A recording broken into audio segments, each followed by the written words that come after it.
Bismillahirrahmanirrahim. Assalamualaikum warahmatullahi wabarakatuh.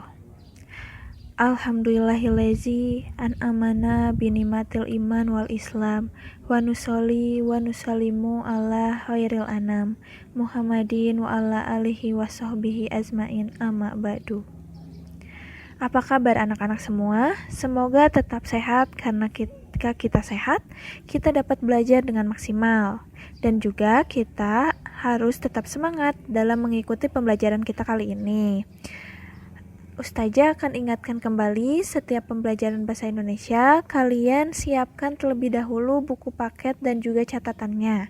Catat hal-hal yang sekiranya tidak kalian pahami dalam video pembelajaran. Dan setelah menonton video tersebut, kalian dapat langsung tanyakan pada ustazah. Catat juga ya hal-hal yang penting dari video pembelajaran ini agar kalian tidak usah membuka kembali video ketika ingin belajar kembali. Dan juga jangan lupa untuk konfirmasi kehadiran di grup Telegram agar kehadiran kalian dapat ustazah catat sehingga ustazah tahu bahwa kalian hadir di kelas kita hari ini. Simak video pembelajaran hari ini sampai habis ya, karena di akhir video terdapat tugas yang harus kalian kerjakan. Insya Allah pembelajaran hari ini kita masih akan melanjutkan bab 5, yaitu menganalisis buku non-fiksi. Mari terlebih dahulu kita mengetahui kompetensi dasar untuk pembelajaran kita kali ini. Pertama, menentukan butir-butir penting dari 2 buku non-fiksi, dan yang kedua, mempertunjukkan kesan pribadi terhadap 1 buku ilmiah. Jadi hari ini kita akan belajar bagaimana menentukan butir-butir penting dari 2 buku non-fiksi dan mempertunjukkan kesan pribadi terhadap 1 buku ilmiah. Dari kompetensi dasar tersebut, kita tahu tujuan pembelajaran kita hari ini. Setelah kita mempelajari materi hari ini, kita diharapkan mampu menentukan butir-butir dari 2 buku non-fiksi dan mampu mempertunjukkan kesan pribadi terhadap 1 buku ilmiah. Semoga tujuan kita tercapai ya. Sebelum masuk ke materi hari ini, kita akan mencoba untuk mengulas terlebih dahulu pembelajaran kita di minggu lalu. Hal ini dilakukan agar kita semakin paham dan juga mengingat kembali apa sih yang sudah kita pelajari sebelumnya. Jadi minggu lalu kita sudah belajar tentang pengertian buku non-fiksi. Apa sih buku non-fiksi itu? Buku non-fiksi adalah sebuah buku atau karangan yang dibuat berdasarkan hal yang benar-benar terjadi dalam kehidupan sehari-hari dan mengandung suatu fakta. Kemarin kalian sudah memilih buku non-fiksi kalian masing-masing kan? Jadi kalian sudah tahu buku seperti apa sih buku non-fiksi itu. Selanjutnya, kalian juga sudah belajar bagaimana menyusun butir-butir penting dalam buku non-fiksi. Ada 2 bentuk menulis buku non-fiksi. Yang pertama dalam bentuk kerangka dan yang kedua dalam bentuk peta pikiran. Kalian juga sudah tahu perbedaan dari kedua bentuk tersebut. Kemudian minggu lalu kita sudah belajar bagaimana langkah-langkah menyusun butir-butir penting buku non-fiksi dengan bentuk peta pikiran. Nah, semoga kalian sudah dapat lebih memahami dan juga mengingat apa yang telah kita pelajari di minggu lalu, agar materi yang kita pelajari hari ini mudah untuk kalian pahami. Jadi hari ini kita akan masuk ke bagian C, yaitu membandingkan buku-buku non-fiksi. Dengan banyak membaca buku non-fiksi, banyak manfaat yang dapat kita peroleh. Salah satunya yakni ilmu pengetahuan kita menjadi lebih mendalam. Hal ini karena salah satu ciri dari buku-buku non-fiksi adalah gagasan dan fakta-fakta yang ada di dalamnya yang dapat mencerdaskan.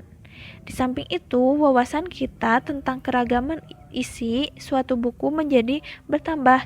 Meskipun temanya sama, kita dapat mengetahui perbedaan-perbedaan yang mungkin kita temukan di dalamnya. Misalnya pada aspek-aspek berikut. Dari aspek isi, kita bisa menemukan perbedaannya lewat daya tarik atau kebermanfaatan temanya, kelogisan dan kelengkapan datanya.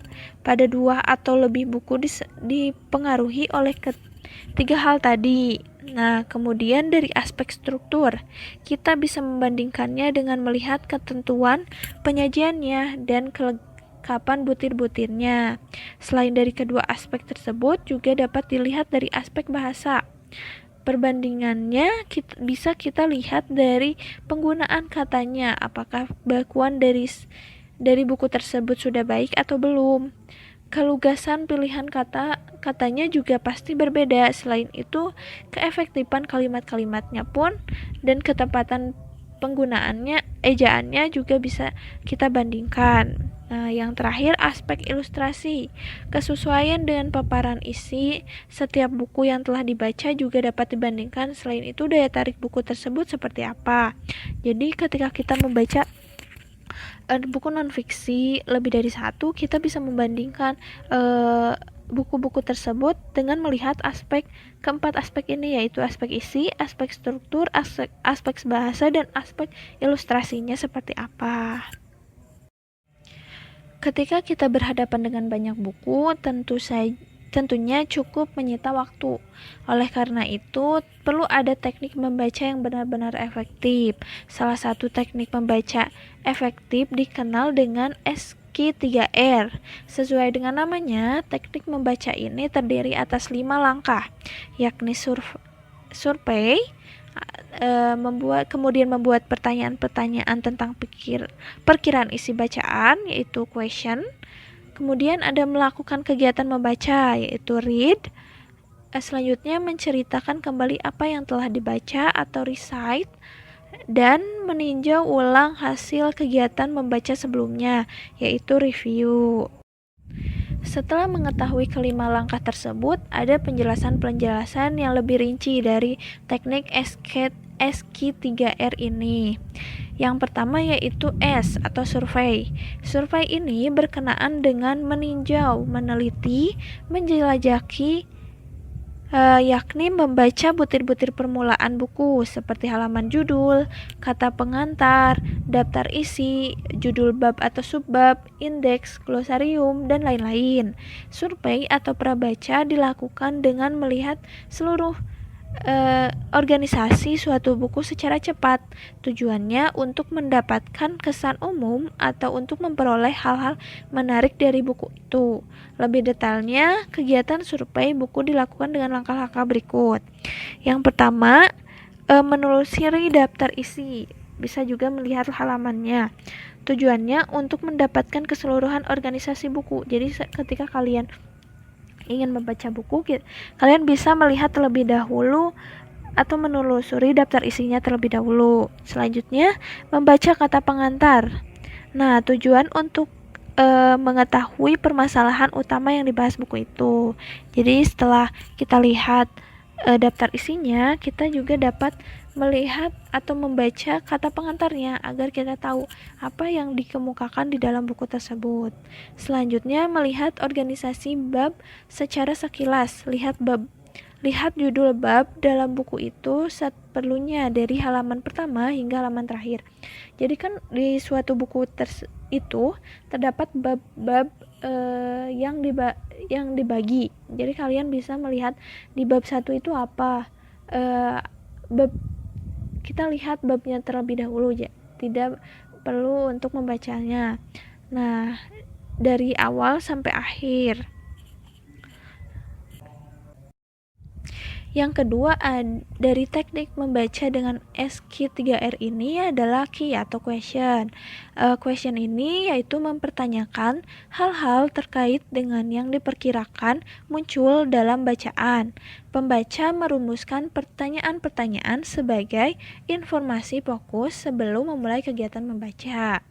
Nah, pada saat melakukan survei, ajukan pertanyaan sebanyak-banyaknya terkait dengan rasa penasaranmu terhadap isi buku. Dengan pertanyaan-pertanyaan itu, proses membacamu menjadi lebih aktif dan lebih mudah menangkap isi cerita yang ada di dalamnya secara mudah. Jadi ketika kalian sudah tahu dari membaca tadi saat survei yaitu membaca kata pengantarnya dan mengetahui isinya itu secara gambaran besarnya itu isinya apa. Kalian buatlah pertanyaan-pertanyaan yang kalian penasaran di dalam buku tersebut itu tentang apa. Nah, pertanyaan-pertanyaan itu misalnya sebagai berikut. Itu bercerita tentang apakah buku itu, apa hubungan judul dengan isi buku, apa yang sekiranya dibahas dalam buku tersebut, siapa tokoh yang diceritakan dalam buku tersebut, konflik apa saja yang terjadi dalam buku tersebut. Nah, kalian dapat menambah pertanyaan-pertanyaan yang sekiranya bisa membuat kalian paham akan isi buku tersebut. Kemudian bagian R atau read. Untuk menjawab pertanyaan-pertanyaan yang dirumuskan pada tahap question, pembaca melakukan kegiatan membaca yang sesungguhnya pada tahap berikutnya. Nah, baca buku tersebut bagian demi bagian. Bersamaan dengan itu, carilah jawaban atas pertanyaan-pertanyaan yang telah dirumuskan. Konsentrasikan perhatian pada bagian bacaan yang dianggap sebagai jawaban dari pertanyaan-pertanyaan yang telah kalian buat. Dan yang keempat, ada R lain yaitu recite. Recite adalah menceritakan kembali setelah pembaca merasa yakin bahwa sejumlah pertanyaan yang dirumuskan sebelum kegiatan membaca dilakukan telah terpenuhi dan informasi-informasi yang diperlukan telah diperoleh. Tahapan selanjutnya adalah menceritakan kembali isi bacaan yang telah dibaca. Nah, kegiatan menceritakan kembali isi bacaan ini biasanya disertai dengan pembuatan ikhtisar. Ikhtisar bacaan dapat dibuat dengan ketentuan seperti berikut. Yang pertama, ikhtisar dibuat dengan menggunakan kata-kata sendiri. Yang kedua, ikhtisar dibuat secara singkat, padat, dan jelas yang mencangkup butir-butir penting isi bacaan.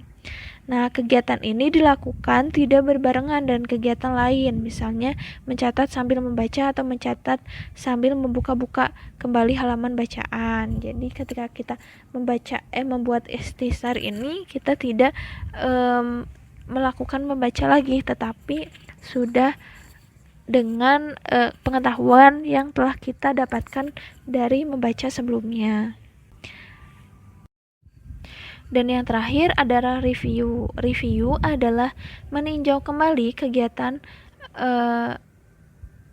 yang dimaksudkan untuk memeriksa ulang butir-butir yang telah dibaca dan dipahami pembaca sebelum meneruskan kegiatan bacaannya pada bacaan atau mungkin bab lain.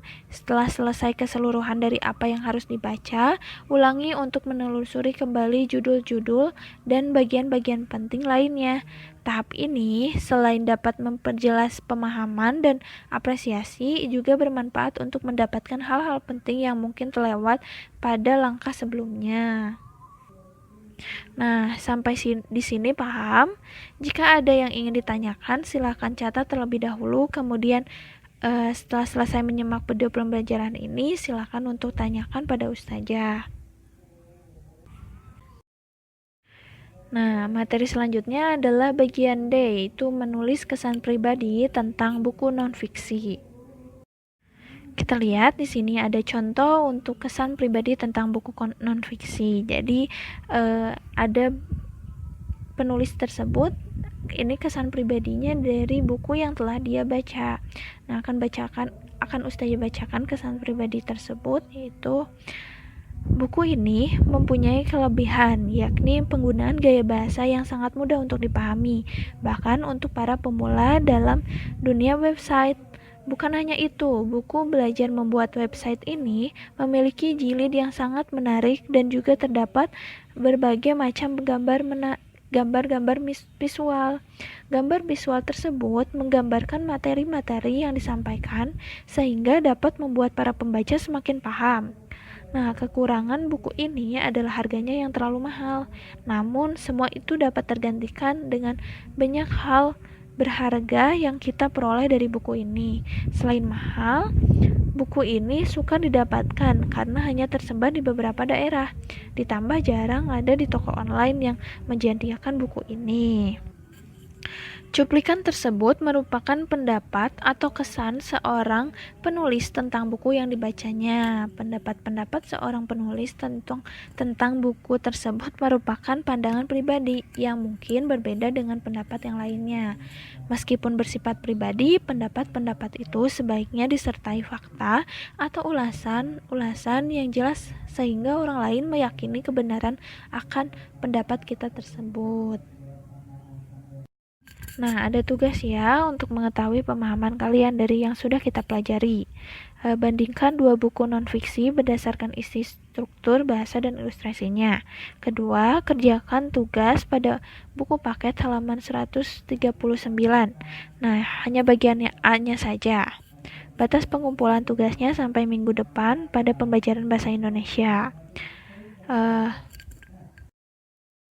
Nah, insya Allah minggu depan kita akan ulangan harian karena bab 5 ini sudah selesai. Jadi silakan untuk mempelajari kembali materi-materi sebelumnya. Semoga apa yang kita pelajari hari ini bermanfaat untuk kita. Setelah ini kita akan diskusi di grup Telegram ya. Jadi jika ada yang ingin kalian tanyakan, silakan langsung tanyakan pada Ustazah. Terima kasih atas perhatiannya. Semoga kita diberikan kesehatan selalu oleh Allah Subhanahu wa taala. Wassalamualaikum warahmatullahi wabarakatuh.